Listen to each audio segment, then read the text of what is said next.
టీబీబీఓ syllabus. So టీబీబీఓ కూడా 170, 180 around మంచి number of పోస్టులు అని చెప్పాలి. ఎందుకంటే చాలా లెస్ ఉంటాయి. యాక్చువల్లీ టౌన్ ప్లానింగ్ డిపార్ట్మెంట్ అనేసరికి ఓన్లీ మున్సిపాలిటీలో ఉంటుంది. సో టౌన్ ప్లానింగ్ డిపార్ట్మెంట్ గురించి నేను స్పెషల్గా ఒక వీడియో చేస్తాను అనమాట. అంటే క్లియర్గా మొత్తం టౌన్ ప్లానింగ్ డిపార్ట్మెంట్ ఎలా ఉంటుంది, అందులో ప్రమోషన్స్ ఎలా ఉంటాయి, టీబీబీఓగా రిక్రూట్ అయితే ఏ పే స్కేల్ ఉంటుంది, అలాగే దాంట్లో ఫ్యూచర్లో వచ్చే ప్రమోషన్స్ ఎలా ఉంటాయి, అలాగే బయట మనం ఫేస్ చేయాల్సిన సిచ్యువేషన్ ఏంటి, అది ఎవరికి బాగా సెట్ అవుతుంది, ఏ టైప్ ఆఫ్ నేచర్ ఉండాలనేది నేను నెక్స్ట్ వీడియోలో కవర్ చేస్తాను. సో టౌన్ ప్లానింగ్ డిపార్ట్మెంట్ ఏమి వేరే డిపార్ట్మెంట్ కాదు. యాక్చువల్లీ సిలబస్ కూడా ఇంక్లూడెడ్ సిలబస్. మీరు ఏడబ్ల్యూకి ప్రిపేర్ అవుతుంటే ఖచ్చితంగా అది టౌన్ ప్లానింగ్ దానికి కూడా ఇంక్లూడ్ అయిపోద్ది. సో టౌన్ ప్లానింగ్ సపరేట్గా సిలబస్ ఏం లేదు. యాక్చువల్లీ టౌన్ ప్లానింగ్ సబ్జెక్ట్ అని ఏపీఎస్సి వాళ్ళకి సపరేట్ సబ్జెక్ట్ ఉంటుంది. బట్ ఇక్కడ టీఎస్పీఎస్సిలో కంప్లీట్గా ఇక్కడ inter vocational based type of exam కాబట్టి దీనికి బీఈ, బీటెక్, డిప్లొమా, బీఆర్క్ చేసిన వాళ్ళు కూడా ఎలిజిబిలిటీ ఉంది. సో ఇప్పుడు ముఖ్యంగా మనం ఏదైనా ఎగ్జామ్ ఉందో తెలుసుకోవాల్సింది సిలబస్ తెలుసుకోవాలి. సో ఆ సిలబస్ గురించి క్లీన్గా డిస్కస్ చేసుకుందాం. సో సిలబస్లో ఏమేమి ఉన్నాయి ఏంటి అనేది, సో అసలు ముందు ఎగ్జామ్ ప్యాటర్న్ ఏంటి అలాంటివి తెలుసుకుందాం. సో ఫస్ట్ టీబీబీఓ అంటే ఏంటి? Town planning and building overseer. అసలు వీళ్ళ యొక్క టాస్క్ ఏంటంటే, సో మీరు టౌన్ ప్లానింగ్ అండ్ బిల్డింగ్ ఓవర్సీయర్గా మీరు సెలెక్ట్ అయితే కనుక సో మీరు చూడాల్సింది ఏంటంటే, ఒక మున్సిపాలిటీలో బిల్డింగ్స్ కానీ లేఅవుట్స్ కానీ as per rules of town planning ఉన్నాయా లేదా, director and town country planning ప్రకారం ఉన్నాయా లేదా అని చూడాల్సింది మీ బాధ్యత. మీ పైన టీపీఎస్ ఉంటారు, తర్వాత ఏసీపీ ఉంటారు. సో ఇవన్నీ మనం నెక్స్ట్ వీడియోలో కవర్ చేద్దాం. సో ఫస్ట్ టీబీబీఓ రిక్రూట్మెంట్ ఎలా జరుగుతుంది అంటే, డైరెక్ట్ రిక్రూట్మెంట్ జరుగుతుంది. దాంట్లో 2 టైప్స్ ఆఫ్ ఎగ్జామ్స్ ఉంటాయి. ఫస్ట్ది పేపర్ 1, పేపర్ 2. టూ ఎగ్జామ్స్ ఉంటాయి. దట్ ఈస్ 2 పేపర్స్ ఉంటాయి. First one is GS general studies, 150 marks, 150 minutes. అలాగే పేపర్ 2 కోర్ సబ్జెక్ట్ ఉంటుంది, 150 మార్క్స్, 150 మినిట్స్. కోర్ సబ్జెక్ట్స్లోకి వచ్చేసరికి చాలా తక్కువ సబ్జెక్ట్స్ ఉంటాయి. So TBBO almost equal to AE, మున్సిపాలిటీలో ఏఈతో సమానం. సో ఇది కూడా మంచి పోస్ట్ అని చెప్పాలి. So but mostly town planning అంటే చాలా మంది ఇష్టం చూపించారు, కానీ టౌన్ ప్లానింగ్ అంటే చాలా ఛాలెంజింగ్గా బాగుంటుంది. So okay. సో దీంట్లో జనరల్ స్టడీస్లో 150 క్వశ్చన్స్, 150 మార్క్స్. సో ఏదైనా ఎగ్జామ్ ప్రిపేర్ అయ్యే ముందు దాని సిలబస్ క్లియర్గా తెలుసుకోవడం ఇంపార్టెంట్. సో అన్ని తెలంగాణ నోటిఫికేషన్స్లో జనరల్ స్టడీస్కి ఏదైతే సిలబస్ ఉందో ఇక్కడ కూడా సేమ్ సిలబస్ ఉంది. సో ఎటువంటి మార్పు లేదు. కానీ బట్ ఒక్కసారి డిస్కస్ చేద్దాం. మీరు అంటే టౌన్ ప్లానింగ్ సెలెక్ట్ చేసుకుందాం అనుకుంటే కనుక ఖచ్చితంగా ఈ సిలబస్ క్లియర్గా అవగాహన ఉంటేనే జనరల్ స్టడీస్ మీద. ఎందుకంటే పేపర్ 2లో ఎందుకు నేను జనరల్ స్టడీస్ని అంత స్ట్రెస్ చేస్తున్నాను మామూలుగా టీబీబీఓలో అంటే, సో కోర్లో చాలా ఈజీ సబ్జెక్ట్స్. అంటే అందులో మిమ్మల్ని పెద్దగా ఇబ్బంది పెట్టడానికి ఏముండదు. ఓన్లీ డ్రాయింగ్, కన్స్ట్రక్షన్ మెటీరియల్స్, అలాగే సర్వేయింగ్ మాత్రమే ఉంది. సో పేపర్ 1 మాత్రమే. అలాగే ఇక్కడ మీకు క్లియర్గా తెలియాల్సింది ఏంటంటే, టౌన్ ప్లానింగ్కి సేమ్ ఏడబ్ల్యూకి కంబైన్డ్ ఎగ్జామ్ ఎలా అయితే పెట్టారో అలాగా టౌన్ ప్లానింగ్ పెట్టడానికి కుదరదు. ఆల్మోస్ట్ కుదరదు, 100% కుదరదని నేను అనుకుంటున్నాను. So let's see what government decides. So నాకు తెలిసి టౌన్ ప్లానింగ్ డిపార్ట్మెంట్ ఖచ్చితంగా వేరే ఎగ్జామ్ పెట్టాలి. సో దీనికి ఓపెన్ కాంపిటీషన్ అంటే కంబైన్డ్ ఎగ్జామ్ వాటికి పెట్టొచ్చేమో కానీ దీనికి పెట్టడానికి కుదరదు. సో అందుకని టౌన్ ప్లానింగ్ది సపరేట్గా మనం ప్రిపేర్ అవ్వాల్సి వస్తుంది. కాబట్టి ఇక్కడ మనం ఎక్కువగా అంటే టౌన్ ప్లానింగ్ మీ ఏమైతే టీపీపీఓ అనేది మీ ఏమైతే, సో ఖచ్చితంగా మీరు స్ట్రాంగ్గా ప్రిపేర్ అవ్వాల్సిన అవకాశం ఎంతైనా ఉంది. సో ఫస్ట్ కరెంట్ అఫైర్స్లోకి వచ్చేసరికి నేషనల్, ఇంటర్నేషనల్, స్టేట్ వీటికి సంబంధించి కరెంట్ అఫైర్స్ తెలుసుకోవాలి. కరెంట్ అఫైర్స్ అంటే ఎక్కడ ఎవరు రిక్రూట్ అయ్యారు, ఎవరు అపాయింట్ అయ్యారు, లేదంటే ఎవరు ఎలక్ట్ అయ్యారు ప్రెసిడెంట్ కదా అని, అంటే మన నైబరింగ్ కంట్రీస్లో ఎవరు ఎలక్ట్ అయ్యారు. అలాగే ముఖ్యంగా మనం ఇజ్రాయెల్తో కానీ, రష్యాతో కానీ, ఫ్రాన్స్తో కానీ ఇలాంటి వాళ్ళతో ఒప్పందాలు చేసుకుంటూ ఉంటాం డిఫెన్స్కి సంబంధించి, వాళ్ళకి సంబంధించి. సో వాళ్ళు అలాగే వాళ్ళ దేశ ప్రధానులు కానీ, ప్రైమ్ మినిస్టర్స్, ప్రెసిడెంట్స్ ఎవరు ఎన్నుకోబడ్డారు, సో ఇలాంటివి కరెంట్ అఫైర్స్ ఖచ్చితంగా కవర్ చేయాలి. అపాయింట్మెంట్స్ అనేవి చాలా ఇంపార్టెంట్. అలాగే మన ఇండియాలో వచ్చేసరికి కొన్ని కంపెనీలకి సీఈఓలుగా కానీ, మన ఇండియన్స్ కొంతమంది సీఈఓలుగా ఉండడం కానీ, అలాగే కొత్త కంపెనీలు ఏవైతే బాగా ఎమర్జింగ్ అవుతున్నాయో వాళ్ళ కంపెనీలకు సంబంధించి కొత్త ఎండీలు కానీ, సో సీఈఓలు కానీ వీళ్ళు చాలా ఇంపార్టెంట్ అనమాట. సో అది కరెంట్ అఫైర్స్లో ముఖ్యంగా మనం తెలుసుకోవాల్సిన అపాయింట్మెంట్స్. తర్వాత ఇండెక్స్ ర్యాంకులు, భారతదేశం సూచిక ఎన్నో అంటే దారిద్ర్య సూచిక ఎంత ఉంది, అంటే పవర్టీ ఇండెక్స్లో ఎంత ఉంది, అలాగే లిటరసీ రేట్లో ఎంత ఉంది, అలాగే పీస్ ఇండెక్స్లో ఎక్కడ ఉంది, సో పీస్ ఇండెక్స్లో టాపెస్ట్ కంట్రీస్ ఏంటి. సో ఇలాంటివి కరెంట్ అఫైర్స్లో ఖచ్చితంగా కవర్ చేసి, అలాగే క్రీడాంశాలు కూడా కవర్ చేయాలి. ఓకే. నెక్స్ట్ ఇంటర్నేషనల్ రిలేషన్స్ అంటే మనం ఇందాక చెప్పుకున్నాం కదా. సో వేరే కంట్రీస్తో మనం మెయింటైన్ చేసే ఒప్పందాలు కానీ మనం వేరే కంట్రీస్కి మనం చేసే సాయం కానీ రీసెంట్గా చెప్పాలంటే మన శ్రీలంకకు ఉన్న సిచ్యువేషన్లో మనం చాలా సాయం చేసాం. సో దాన్ని ఏం చేసాం, అలాగే ఉక్రెయిన్ నుంచి మనం పీపుల్ తీసుకొచ్చాం, దాన్ని ఏ ఏ ఆపరేషన్ అని అన్నాం దాన్ని. సో ఇలాంటి క్వశ్చన్స్ అనమాట, అంటే వేరే ఇంటర్నేషనల్ రిలేషన్షిప్లో. అలాగే మన పాత్ర ఏంటి, ఐ మీన్ G7లో కానీ G20లో కానీ బ్రిక్స్లో కానీ. సో ఇలాంటి మనం ఎలా హ్యాండిల్ చేస్తాం అన్నది ఇంటర్నేషనల్ రిలేషన్షిప్స్. అలాగే బ్రిక్స్ అనేది ఎక్కడ జరిగింది, G20 సమ్మిట్ అనేది ఎక్కడ జరిగింది. సో అలాగే next general science and technology, అంటే ఇక్కడ రాకెట్స్ ముఖ్యంగా ఇస్రో, బార్క్ ఇవి చేస్తున్న రీసెర్చెస్, అలాగే DRDO ఈ చేస్తున్న రీసెర్చెస్ అన్నీ కంప్లీట్ చేయాలి. అలాగే అలాగే మనం ఏవైతే శాటిలైట్స్ పంపించామో వాటి యొక్క వాటి యొక్క యూజెస్ ఏంటి, అందులో ఉన్న శాటిలైట్ పేరేంటి, అందులో ఏమైనా రోవర్స్ ఉన్నాయా, అలాంటివి ఉన్నాయా బాగా కవర్ చేయాలి. Next environment issues and disaster management. Environment సంబంధించి మనం కొన్ని యాక్ట్స్ తీసుకొచ్చాం. 1971 రామ్సార్ యాక్ట్ వెట్లాండ్. సో అలాగే బ్యాసల్ కన్వెన్షన్ అని, మానిటర్ ప్రోటోకాల్ అని, ఇలాంటివన్నీ ఇందులో కవర్ చేయాల్సి వస్తుంది. అలాగే డిజాస్టర్ మేనేజ్మెంట్లో టైఫూన్స్ గురించి కానీ, సైక్లోన్స్ కానీ, ఎర్త్క్వేక్స్ కానీ, అలాగే వల్నరబిలిటీ ప్రొఫైల్ కానీ, అలాగే ఏ మెథడాలజీ, ఏ ఏజెన్సీ, చెప్పాలంటే ఏ మినిస్ట్రీస్ ఎటువంటి టైప్స్ ఆఫ్ వాటిని ఎటువంటి టైప్ ఆఫ్ డిజాస్టర్స్ని హ్యాండిల్ చేస్తుంది. ఇప్పుడు హోమ్ అండ్ అఫైర్స్ ఉంది, so ministry of home and health and affairs. So అది పాండమిక్స్ కానీ ఇలాంటివి ఏమన్నా ఫ్లడ్ జరిగినప్పుడు కానీ, అలాగే వాటర్ రిసోర్సెస్ ఉన్నాయి, ఫ్లడ్ జరిగితే అది రియాక్ట్ అవుతుంది. అలాగే ఎర్త్క్వేక్ అయితే మెట్రలాజికల్ డిపార్ట్మెంట్. అలాగే ఇంకా చెప్పాలంటే అగ్రికల్చర్ అయితే డ్రాట్. సో ఇలా వేరే వాటికి. అలాగే వల్నరబిలిటీ ప్రొఫైల్ అంటే ఏ కంట్రీ, ఎంత percentage of the country affected to earthquakes అని, ఇలాంటివి. సో ఇవి డిజాస్టర్ మేనేజ్మెంట్లో కవర్ చేయాలి. Next Indian economy and Telangana economy. Indian ఎకనామీని చెప్పుకోవాలంటే ముఖ్యంగా బడ్జెట్, సోషల్ ఎకనామిక్ సర్వే, అలాగే 5 years ప్లాన్. 1947 నుంచి 2014 వరకు మనం ఫాలో అయింది పంచవర్ష ప్రణాళికలు. సో ఆ పంచవర్ష ప్రణాళికలు ఏ ప్రణాళికలు ఏది పెట్టారో అప్పుడు ఆ టైంలో ఏమున్నాయి. సో అలాగే అందులో పిగ్మీ ప్రణాళిక, పొట్టి ప్రణాళికలు అనేవి ఒకటి ఉంటాయి. సో అవన్నీ ఇండియన్ ఎకనామీ. అది తెలంగాణ వచ్చేసరికి తెలంగాణ విడిపోయినప్పటి నుంచి వాటిలో ఉన్న అది. అలాగే Telangana budget, recent budget, social economic budget. And mostly చాలామంది ఆస్పిరెంట్స్కి వచ్చే డౌట్ ఏంటంటే, సో సార్ మేము ఇప్పుడు 2022 చదవాలా లేదంటే 2021? So it's better to cover 21-22, అలాగే 22-23 బడ్జెట్ కూడా కవర్ చేయడం చాలా ఇంపార్టెంట్. మేబీ అడగవచ్చు, ఎందుకంటే APPSC ఏఈలో మనం జరిగిన ఎగ్జామ్లో సో దాంట్లో మనం కవర్ చేసింది డిలేడ్ అయినా, అంతకు ముందు సబ్జెక్ట్ అయినా కవర్ చేశారు. సో మేబీ ఈసారి కూడా అడగచ్చు. సో అంటే 2021 కూడా అడగడం జరిగింది సోషల్ ఎకనామిక్ సర్వేలో. సో మనం అది కూడా దృష్టిలో పెట్టుకుని ముందుగా చదువుకోవడం మంచిది. So geography of India and Telangana, అంటే focus on Telangana actually. So geography of India గురించి తెలుసుకుంటూ తెలంగాణ గురించి కూడా తెలుసుకోవాలి. సో ఇది ఎలా చదవాలనేది, మీ జాగ్రఫీ ఎలా చదవాలి, హిస్టరీ ఎలా చదవాలి స్పెషల్గా వీడియో చేస్తాను. ఖచ్చితంగా మన ఛానల్ నెక్స్ట్ వస్తాయి. సో అవి కూడా చూడండి, చాలా హెల్ప్ఫుల్ అవుతాయని నేను అనుకుంటున్నాను. Okay, next Indian constitution and పాలిటీకి సంబంధించి, అలాగే ఆ పాలిటీలో వచ్చిన రాజ్యాంగ సవరణలు. మన 370 ఆర్టికల్ ఎప్పుడు రద్దు చేయబడింది, 370 ఆర్టికల్ అనేది దేని గురించి, కాశ్మీర్కి కొన్న స్పెషల్ స్టేటస్ గురించి. సో ఆ స్పెషల్ స్టేటస్ ఎప్పుడు తీసేయబడింది అంటే August 5, 2020 దాన్ని మనం 2021 రిమూవ్ చేయడం జరిగింది. సో అలా ఏ డేట్లో ఏం జరిగింది కూడా, అలా పాలిటీకి సంబంధించి కూడా ఆర్టికల్స్ బాగా తెలుసుకోవాలి. నెక్స్ట్ పాలసీస్ ఆఫ్ తెలంగాణ ఆవిర్భవించిన దగ్గర నుంచి 2014 జూన్ నుంచి.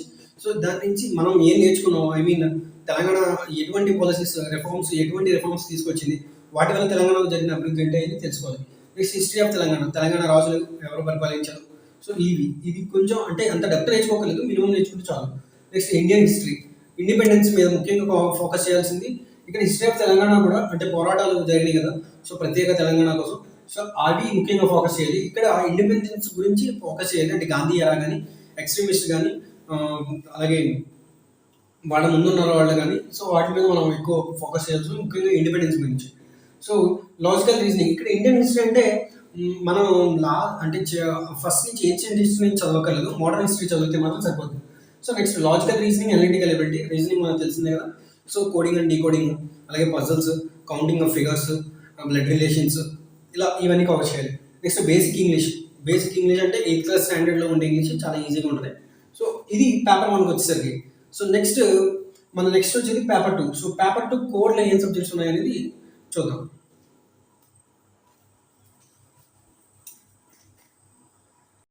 ఆల్రెడీ మనం డిస్కస్ చేసాం. పేపర్ 1లో జిఎస్ ఉంటుంది, దాంట్లో మేము వేరే వేరే టాపిక్స్ ఉంటాయి. సో జనరల్ స్టడీస్ కామన్గా ఉంటాయి అన్ని ఎగ్జామ్స్కి. బట్ ఇక్కడ వచ్చేసరికి వన్ కంపేర్ టు ఏడబ్ల్యూ కంటే చాలా ఈజీ సిలబస్ ఏదైనా ఉందంటే అది టీబీపీఓ సిలబస్ అని నేను చెప్తాను. ఎందుకంటే ఇక్కడ నువ్వు కవర్ చేయాల్సిన సబ్జెక్ట్ చాలా తక్కువ, అలాగే ఈజీగా గుర్తుపెట్టుకోవచ్చు. ఎందుకు గుర్తుపెట్టుకోవచ్చు అంటే చెప్తాను చూడండి.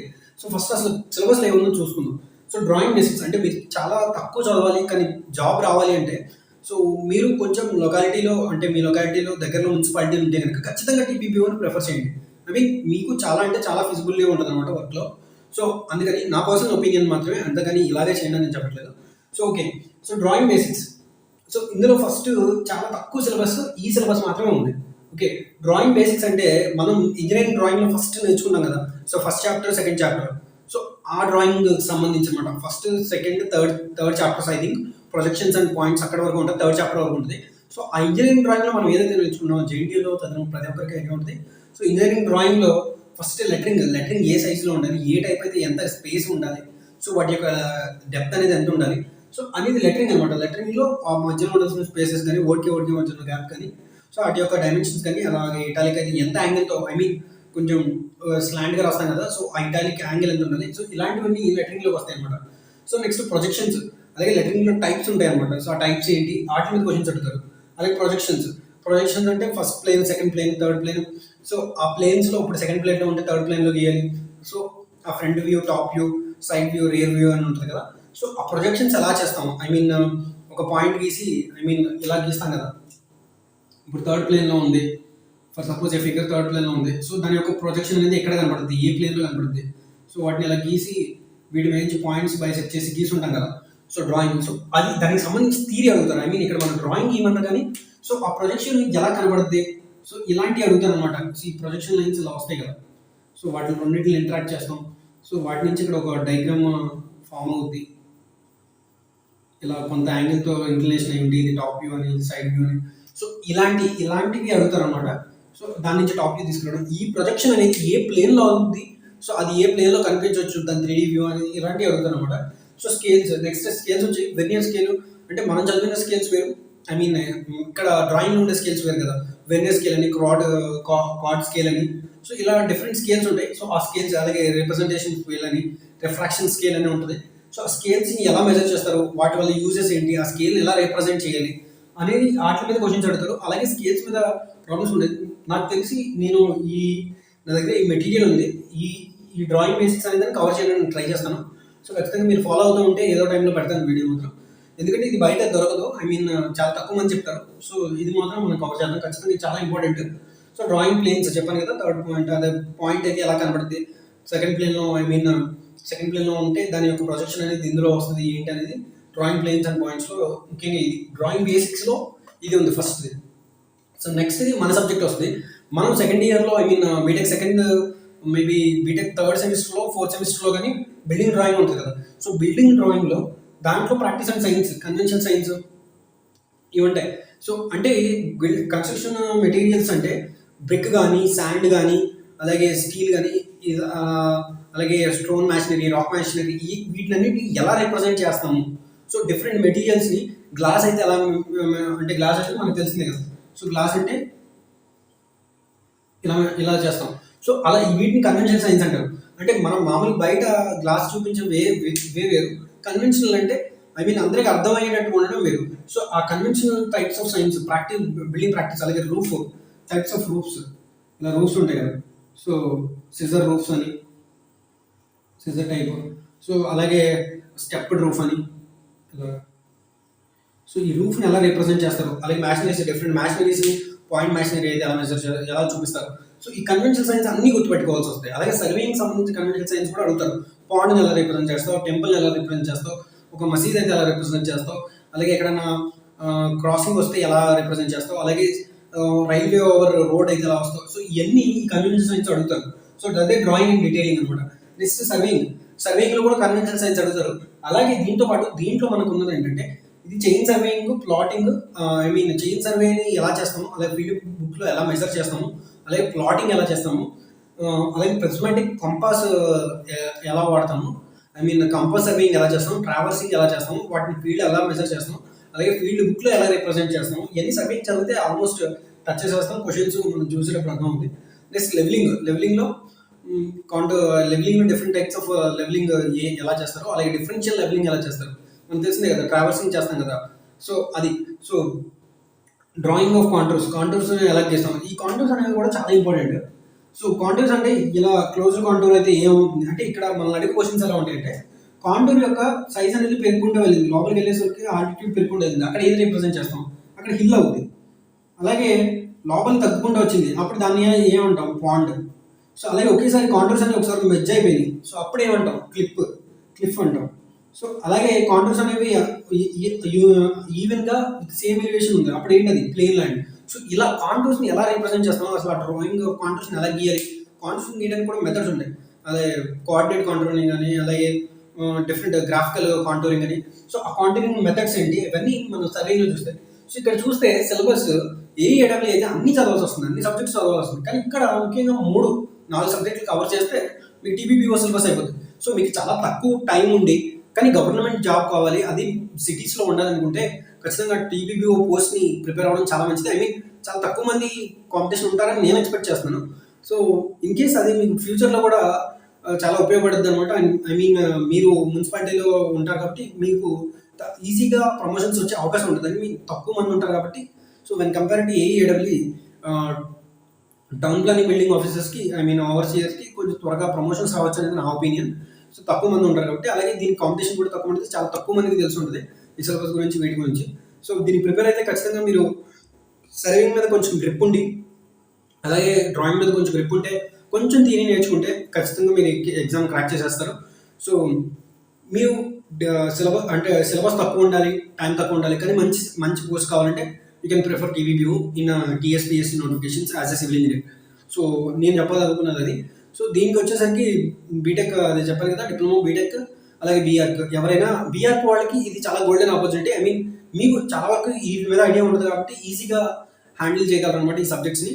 సో నా ఎఫర్ట్స్ నచ్చినట్టయితే, నా ఎక్స్ప్లెనేషన్ నచ్చినట్టయితే ఖచ్చితంగా ఛానల్ సబ్స్క్రైబ్ చేయండి, అలాగే లైక్ చేయండి. నా మెయిన్ ఇంటెన్షన్ ఏంటంటే మంచి సబ్జెక్ట్, ఐ మీన్ కాంపిటేటివ్ సంబంధించి చాలా తక్కువ ఛానల్స్ ఉన్నాయన్నమాట. ఐ మీన్ తక్కువ మంది చెప్పేవాళ్ళు ఉన్నారు. సో అంటే ముందు సిలబస్ని అనాలిసిస్ చేయడం అనేది చాలా ఇంపార్టెంట్. సో అందుకే నేను ఫస్ట్ సిలబస్ కవర్ చేస్తున్నాను.